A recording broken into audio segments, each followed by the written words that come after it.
Mərhum əməkdar artist Tünzalə Əliyevanın qızı Zəhra qonaqcanlı verilişində qonaq olub. Toppuş bacının qızı proqramda ad gününü qeyd edən anasının rəfiqəsi əməkdar artist Dilarə Əliyevaya təbriklərini dilə gətirib. Ad gününüz mübarək olsun. Dilarə xanımı çox sevirəm. O mənə anamı xatırladır deyə Zəhra bildirib.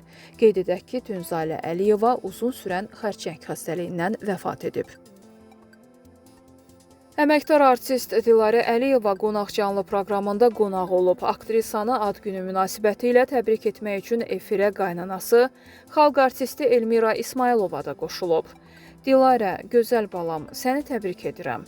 Allah sənə uzun ömür xoşbəxtlik versin. Həmişə olduğun kimi ol. Necə ki, mənim ürəyimdə yer tapmısan.